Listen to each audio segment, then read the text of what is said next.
Good afternoon, everybody. Welcome back to my small digital history conference. It's so good to be back on here and to be doing a digital history conference. You know how much I love making history accessible in so many ways. I know that can be a punchline now, but I'm trying to live it as best as possible.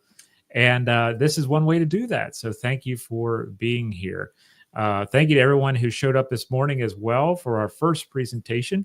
We're now going to be moving on to our 1 p.m. Eastern Time presentation, The Invasion of Canada, 1775, Richard Montgomery's Continentals versus British Regulars. And you got a little appetizer concerning Richard Montgomery this morning, and now we're going to go into the main course here with Mike Gabriel. And Michael Gabriel is a professor and chair of the Department of History at Kutztown University, not far from where I grew up, where he has taught for over 30 years.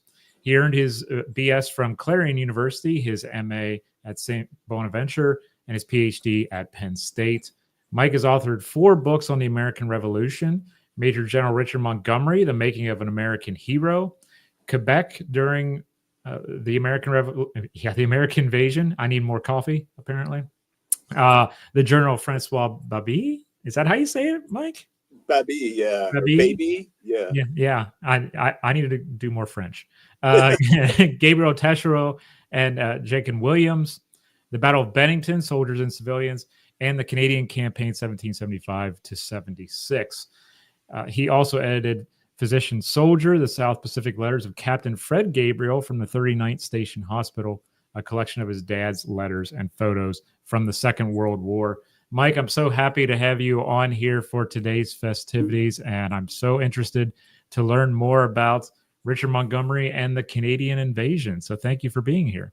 Very good. Thank you very much, John. I'm glad to be here. I'm glad I sat in on this morning session, and the first speaker did talk about Montgomery and some of the same ideas I'm going to. So my idea today is we're going to talk about the invasion of Canada, specifically looking at Richard Montgomery. People, at least in the United States, tend to remember Benedict Arnold, but Montgomery led the main American invasion.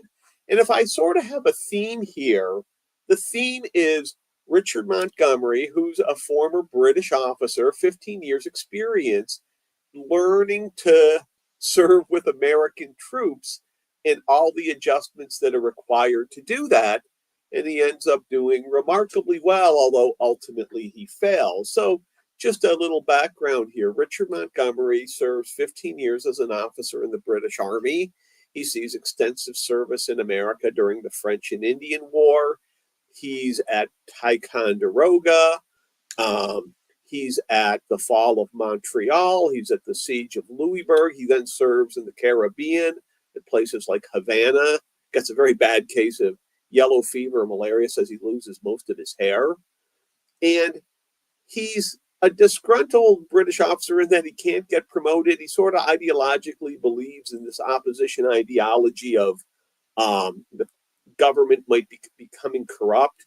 And he migrates to America in 1772, marries into the influential New York Livingston family in 1773.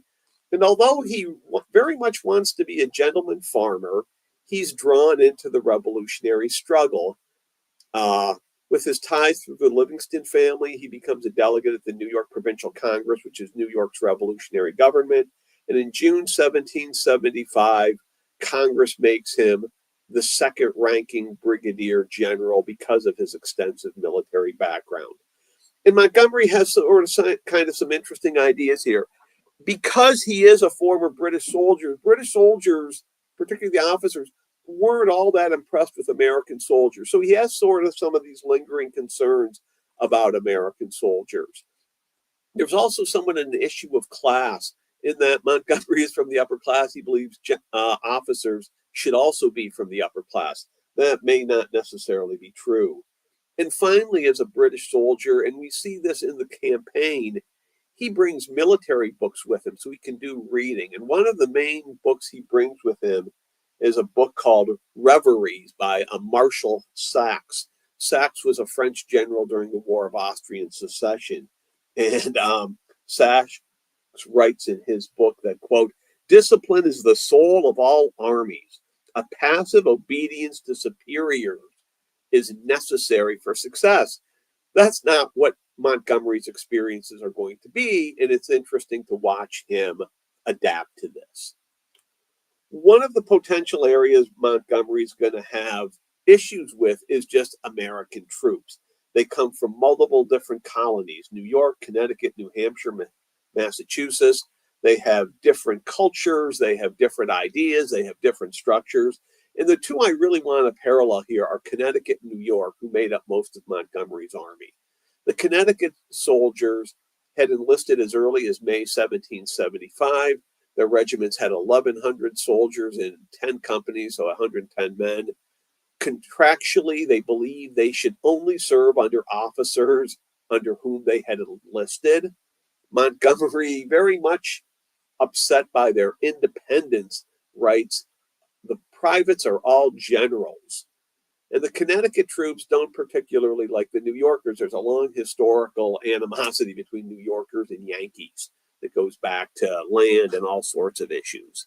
The New Yorkers, on the other hand, New York doesn't raise its regiments till late June 1775, and New York regiments had 750 soldiers with 10 companies, so they were much smaller. The officers are a very odd mixture.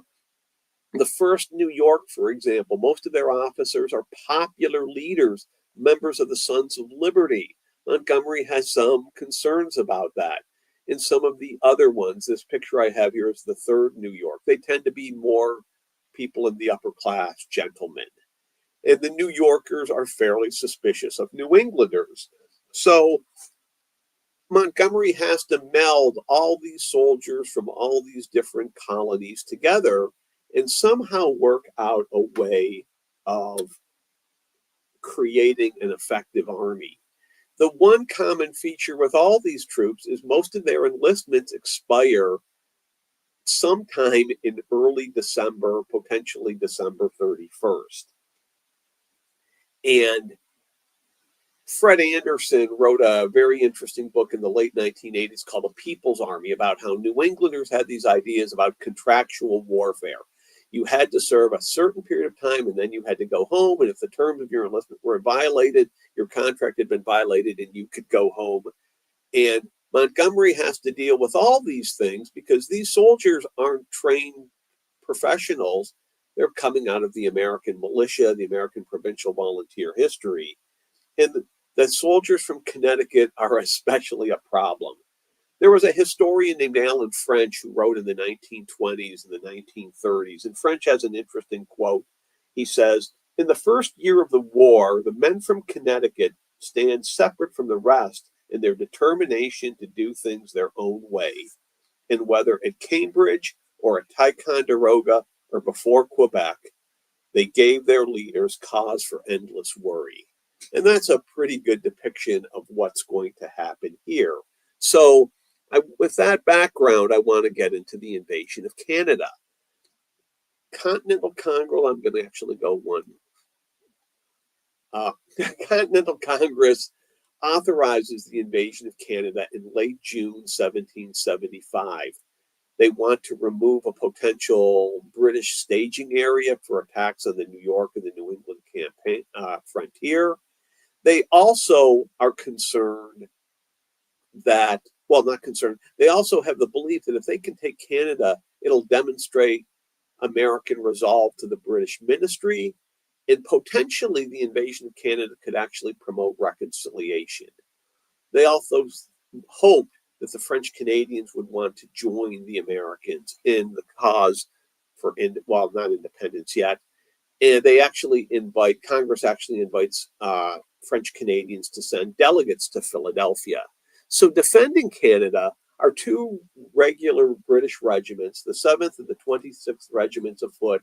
They're both understate strength. Combined strength is about 700. There's also some militia of very dubious loyalty. There's a group called the Royal Immigrant Regiment, but it's very small, only about 150 soldiers, and they're newly raised. But they are British regulars. So Montgomery is going to be leading these American, basically militia versus British regulars. And the goal is for Richard Montgomery is to seize Canada. Specifically, you can see on the map, Montgomery's objective is Montreal. Benedict Arnold, who we'll talk about a little later, is going to be going after Quebec City. And when Montgomery is first appointed Brigadier General, he begins to make assessments about American soldiers. For example, after hearing about the Battle of Bunker Hill, Montgomery writes, "What I have feared has not happened. The Americans will fight, and I am pleased with this experiment."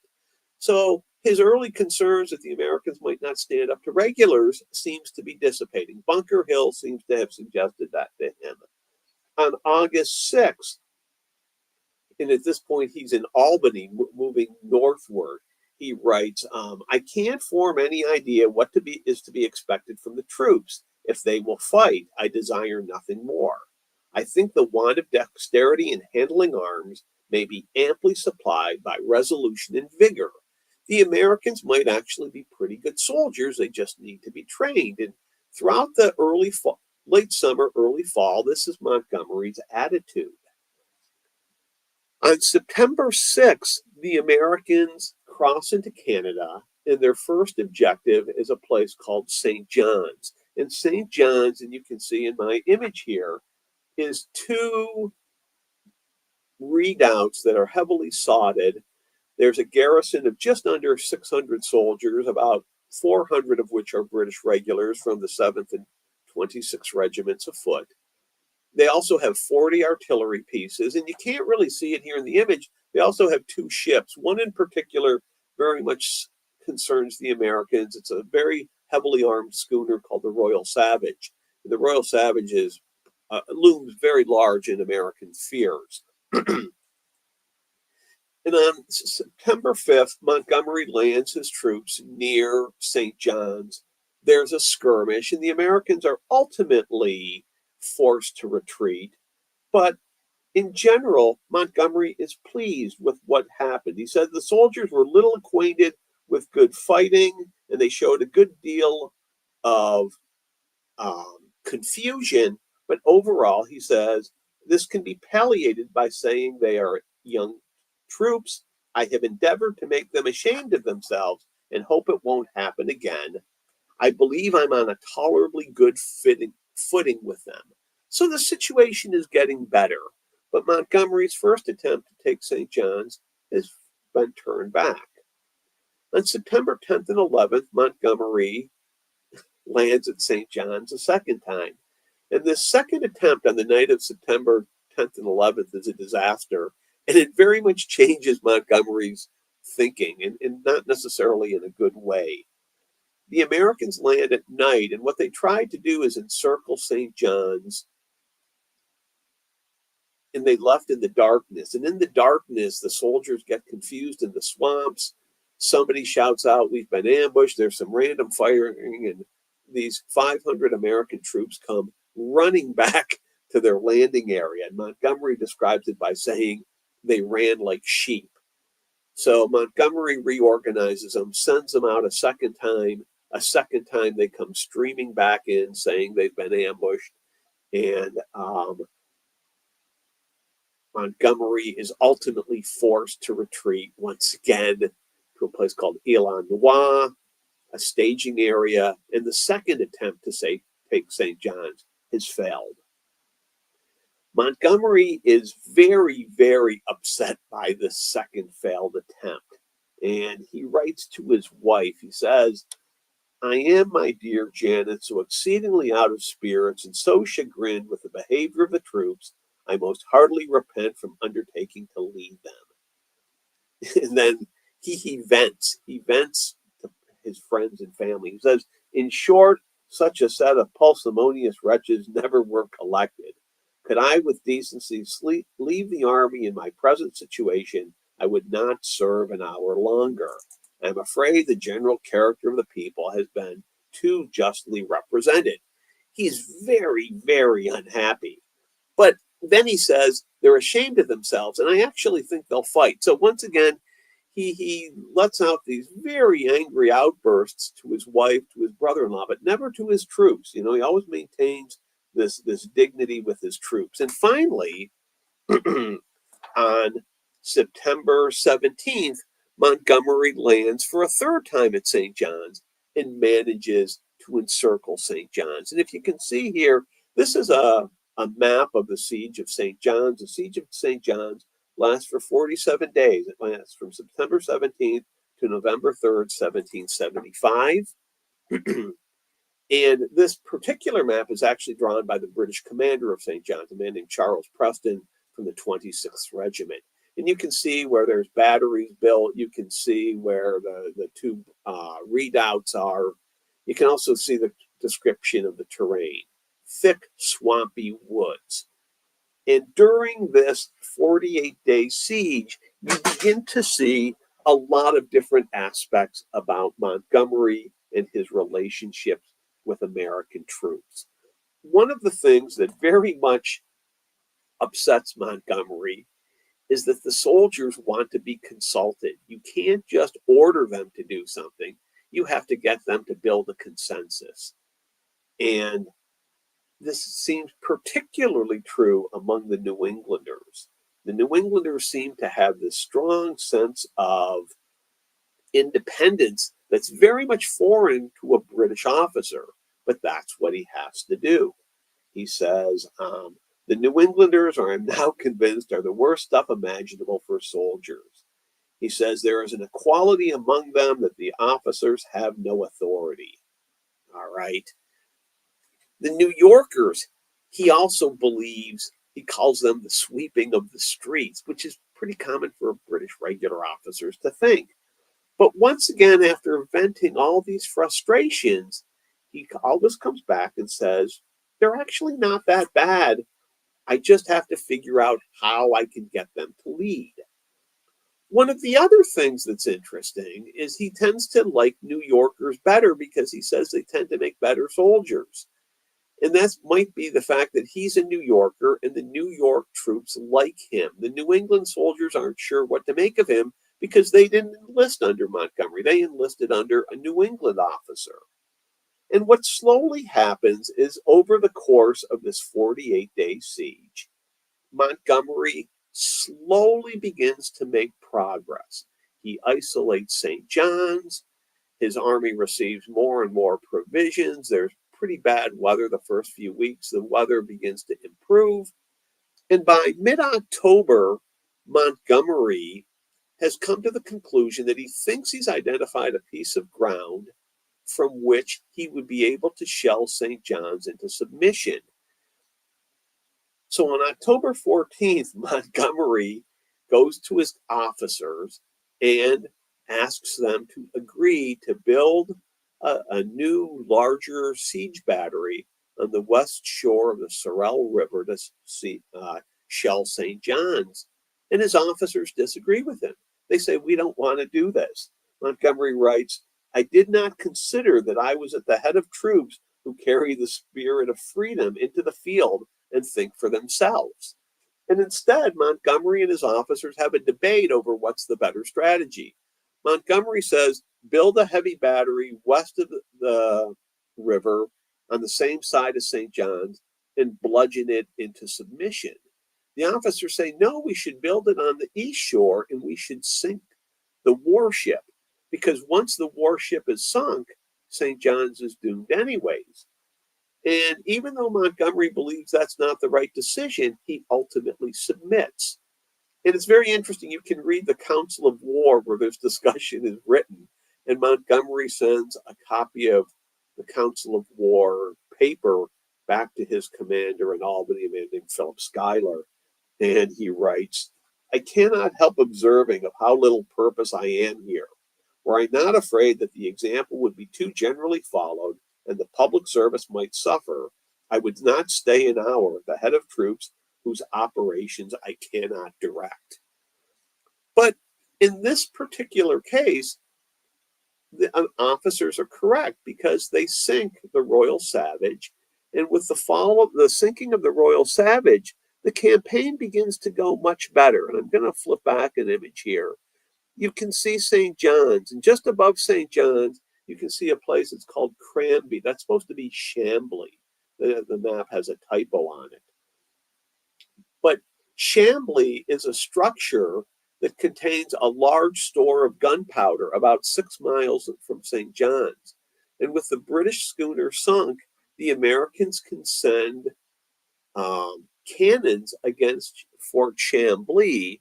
And on October 18th, Fort Chambly surrenders, and Montgomery seizes 6 tons of gunpowder, which greatly gives him more firepower.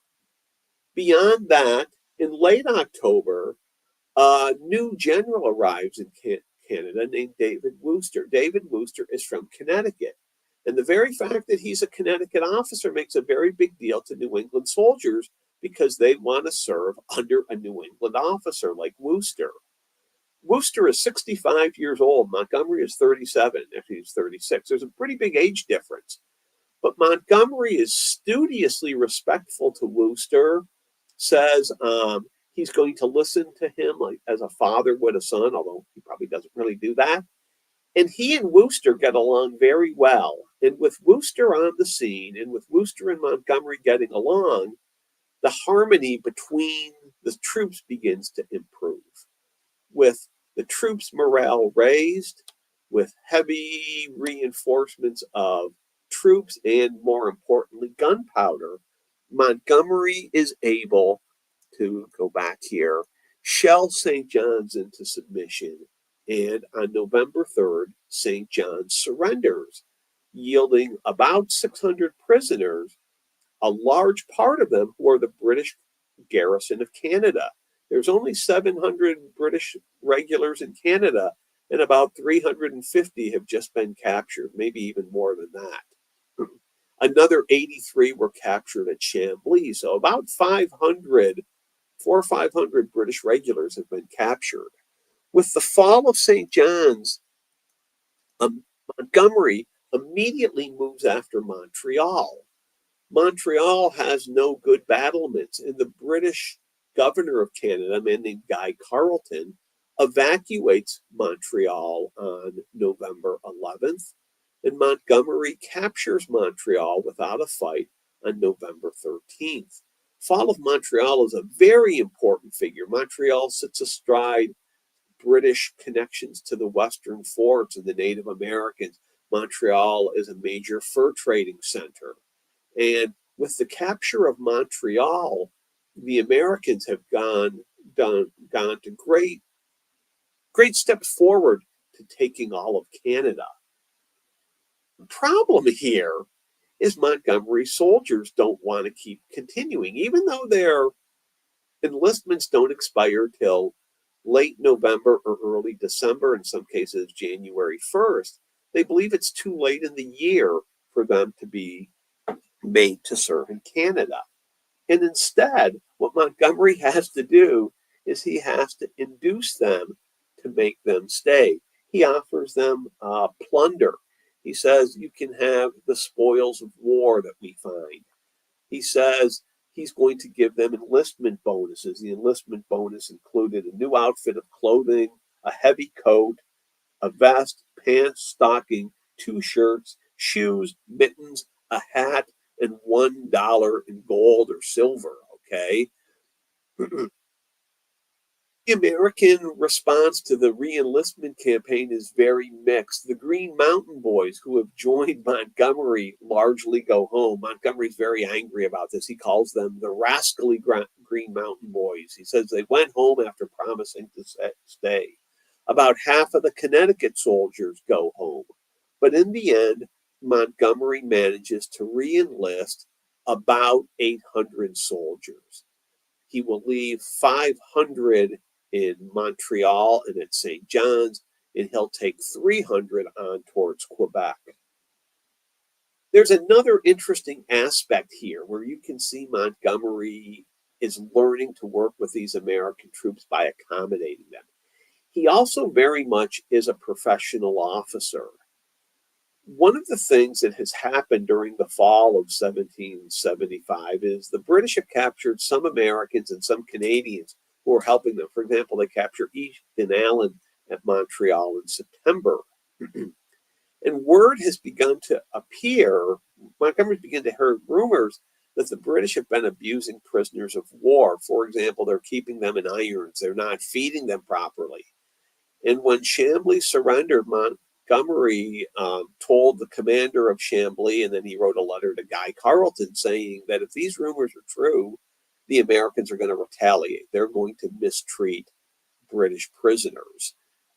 On September 19th, let me just go back here. You can see this town here called Sorel. As Carleton evacuates Montreal, the Americans establish a battery at Sorel and they capture Carleton's fleet. Carleton, the governor, escapes, but another 150 British soldiers and 11 vessels are captured. So basically, the entire 7th and 26th Regiment have been captured by late November. What's interesting, going back to this whole idea of prisoners, the Montreal garrison commander, a man by the name of Charles Prescott, is captured.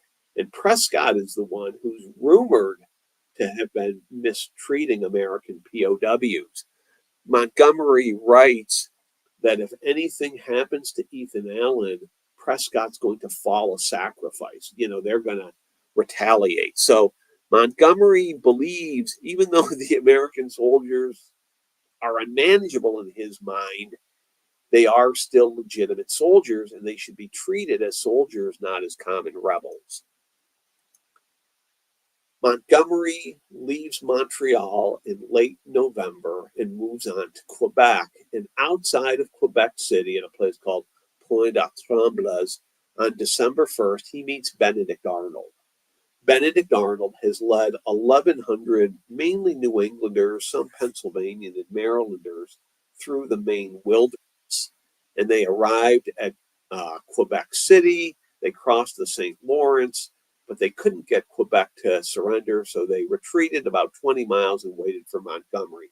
Montgomery is very impressed with Arnold's soldiers. He says, quote, "I find Colonel Arnold's corps an exceedingly fine one, inured to fatigue and well accustomed to cannon shot.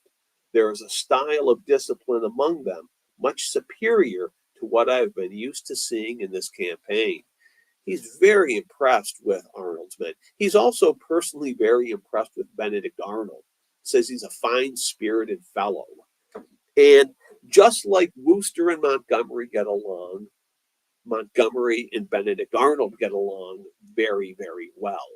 They combine their two forces, total strength of about 900, and on December 5th, 1775, they arrive outside Quebec City, the last British possession in Canada.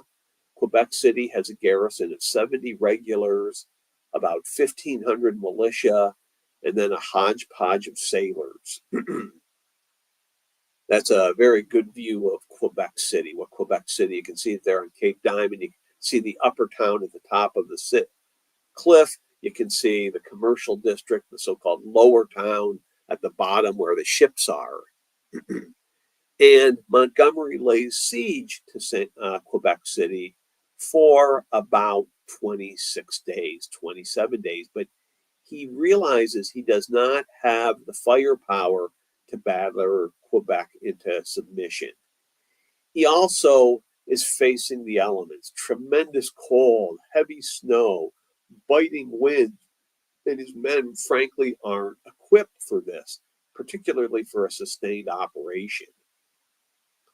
The other issue that's coming up is Benedict Arnold's men. Their enlistment expires on January 1st. So on January 1st, 600 of Montgomery's 900 American soldiers are going home. Even before Montgomery had arrived at Quebec, he had come to the conclusion that the only way to really take Quebec would be through an assault, to storm the town. But he's come to the conclusion that it's probably not a bad plan, but he can't do it if the soldiers won't agree. You can see a very interesting quote here. He says, "I am fully convinced of the plan's practicality, but should it not appear in the same advantageous light of the men, I shall not press it upon them. well knowing the impossibility of making troops act with necessary vigor on such an occasion if their minds are possessed with imaginary terrors. Even though I'm the general, even though I know this will work, if the men won't agree to it, I'm not going to try. And what Montgomery spends a big part of December doing is building a consensus for the assault. The New Yorker troops that came with him pretty much are committed to it. Arnold's troops, not so much. And on Christmas Day, Montgomery meets with Arnold's command, and he delivers a short speech where he explains why storming Quebec is necessary. It's necessary to bring the campaign to a conclusion. If this isn't done, the poor French Canadians are going to suffer tyranny. The American frontier might be jeopardized. And Arnold's men respond that Montgomery's speech renews their belief in the cause. They talk about fire is burning in them. And what ends up happening here is on the night of December 31st, 1775, the Americans try to storm the city of Quebec.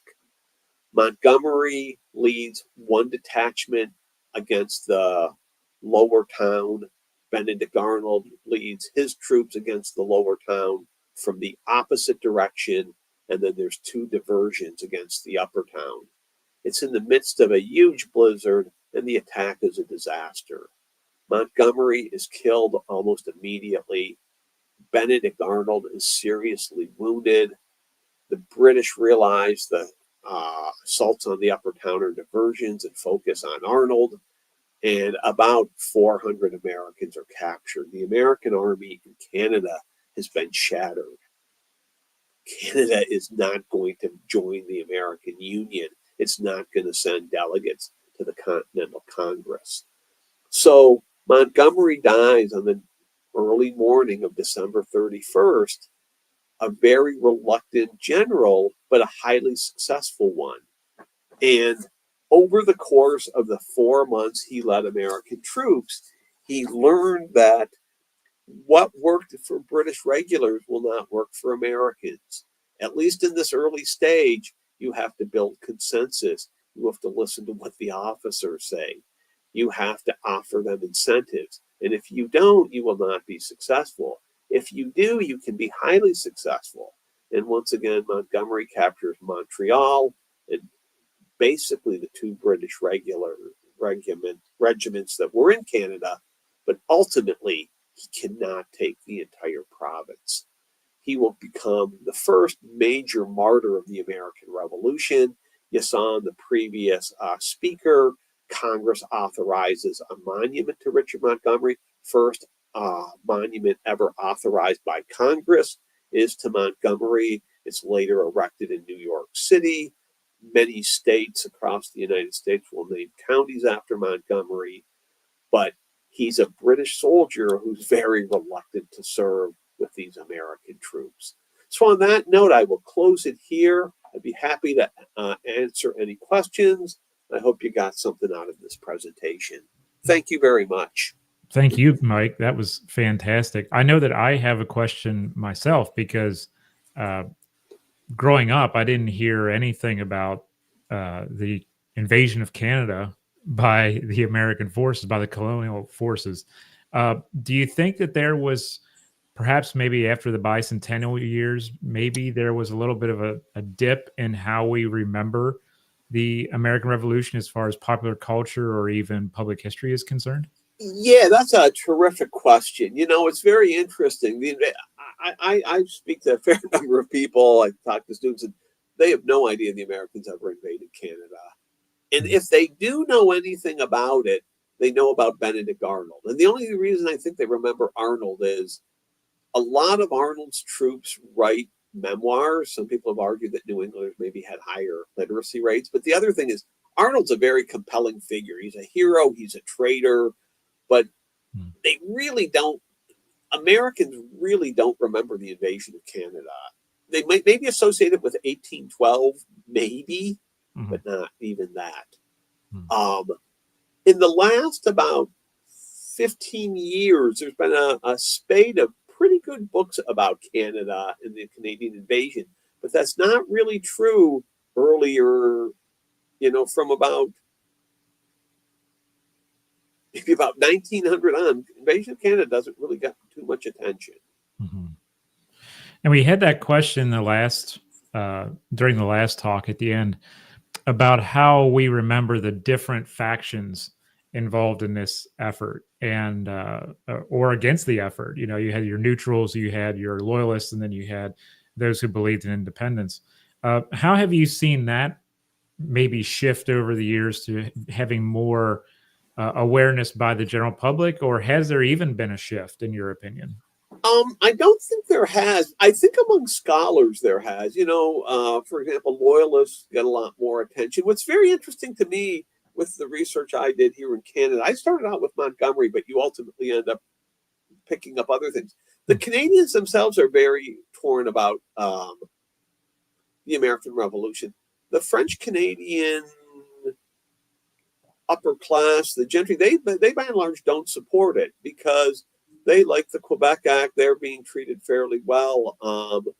There's a fair number of Americans and British merchants who live in Canada. They tended to support the Americans because they didn't like that the Quebec Act didn't have an elected assembly.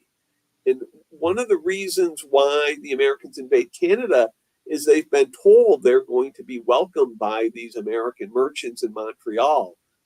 Maybe isn't completely accurate. And the biggest thing that I found is the French Canadians themselves, this isn't their war. Like they're not going to back either side till they have a sense who's going to win. Like they sort of sympathize with the Americans, but the British have been pretty good to them. And one of the reasons why Montgomery tries to storm Quebec City is he knows until the British are permanently driven out, the French Canadians won't embrace the Americans because there's too much of a threat the British are going to come back and win, and they're not going to risk it. It's not their fight. The Americans overwhelmingly are Protestant. The French Canadians are overwhelmingly Catholic, and there's this long animosity between French Canada and New Englanders. So it's very complicated. This whole idea that a third are for independence, a third are opposed, and a third can't make up their mind or don't care. I think it's even way more complicated than that. And I think things change depending on where you are and when you are and what year it is and who's got the upper hand. Mm-hmm. I'll say one other thing just about Montgomery himself. Montgomery himself is really interesting in my mind because when you read his writings, he doesn't want independence. He wants reconciliation with England. But he's a former British officer, so maybe that's not that big of a surprise. And the last letter he writes, December 18th, he writes a letter to his brother-in-law, who's ultimately on the committee that writes the Declaration of Independence. His name's Robert R. Livingston. He says to his brother-in-law, has Congress picked a date beyond which reconciliation can't happen? And has Congress started to negotiate with foreign countries for aid? And then he says, and this is the really interesting quote, he says, I hope the ministry doesn't drive us to this necessity. I hope the ministry doesn't make us declare independence. So he's fighting for America to reconcile with England. They want their rights, but they don't necessarily want their independence. They want their rights under the old system. Maybe had he lived, he evolves in his thinking, but, he doesn't live. So it's very interesting. He's killed hoping that England and America will work out their problems. Wow. That's amazing. Yeah. Yeah, it is. It very is. Yeah, because we tend to think, okay, he's in this role, so he's on board 100% with independence and all this other stuff, but he's still fighting with those thoughts of, hey, we can come to a reconciliation here. We just need to, talk about this and really have good political talk and be open and honest. That's exactly right. I'll give you another example of this. He writes a letter to Guy Carleton complaining about treatment of POWs. And he and Carleton are both Irish.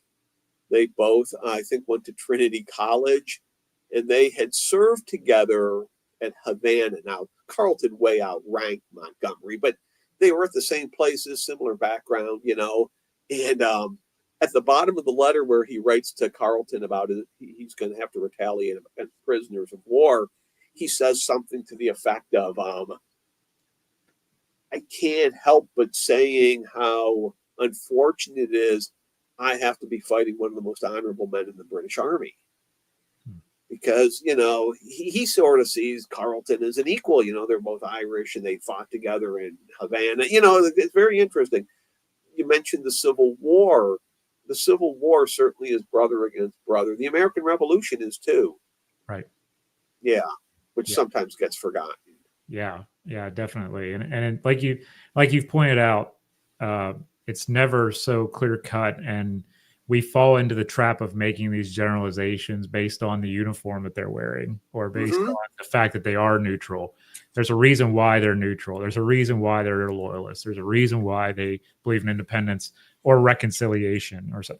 And you talked about the geographic region may influence that. You can get down to the very, just get down to the personal level. Someone in a geographical region may think differently than the rest of the geographical region, and that's a whole history there. And that's that's exactly right. I love what we do, right? We can tell our students there's so many different stories here to tell yet. Yeah, that's 100% right. I'll tell you one, and I just started to re-look into this. This is what I sort of forgotten about. I mentioned Benedict Arnold later becomes a traitor. And everybody knows that, at least in the United States, everybody knows Benedict Arnold, the traitor. Well, there's a high-ranking New York officer. His name is Ritzema, and he's a lieutenant colonel. And Montgomery thinks very highly of him. He says his soldiers are some of the best soldiers he has. In April 1776, Ritzema comes back to the lower colonies, and in the fall of 1776, he defects to the British. No explanation why. I mean, there probably is one, and it met his standard. But so he's fighting the British in the fall of 75, and he defects to them in the summer of 1776 in New York City. Wow. So, it's very odd how these things work out. Yeah. Yeah. And that being curious about why it is that way is what drives a lot of us to want to find out, and go to the archive and try to figure it out if we can. Yeah, that's exactly right. Yeah. Did he write anything? I remember many years ago telling my dissertation advisor about Montgomery and Arnold getting along, and then about Ritzema defecting. And he said, do you have any idea what Montgomery and Benedict Arnold ever talked about personally? Because, it's interesting. Arnold becomes a traitor. Ritzema becomes a traitor. Would Montgomery have? Probably not. But you don't know. It's very interesting. You don't know how circumstances change or what motivates people or doesn't motivate people. Right. Yeah. That's why I tell the students all the time, don't make a generalization. Yeah. Let's look at the individual or the group of people in a town and why they did something. Let's not look at, let's not do it with a broad brush. Let's think about this in a different way. Right. So it's amazing. Right. Yeah. Well, Mike, I am so glad that you were here to do this. I really appreciated your talk, and I know everyone in chat did as well. And there's going to be a lot of people tuning in later. Very good. Because we are on a workday schedule today. But I'm as someone who's now living in Canada, I'm seeing this story in a different way. And I want to go visit some of these sites, and I want to be I'd love to be in Quebec City this December, but I don't know if I'll be able to make it or not there. But your talk is reinforcing my desire to go. So. Very good. Well, thank you for having me, Johnny. Very much appreciated this. You're very welcome, Mike. Thank you, and thank you everyone who has tuned into this live stream. Thank you to everyone who has shared it out, who has liked it, done all that stuff. I love to see that being placed out there because, as I've been saying, we want to make this history accessible and make it more than a punchline to say that. We want to get it out here to every one of you. We have one more talk coming up in approximately 15 minutes, our last talk of the day with Michael Carter about the Paxton Boys. Hope you'll tune in for that. If not, please be well, everybody. Be safe, keep reading, and have a good weekend. I hope to see you, though, in 15 minutes.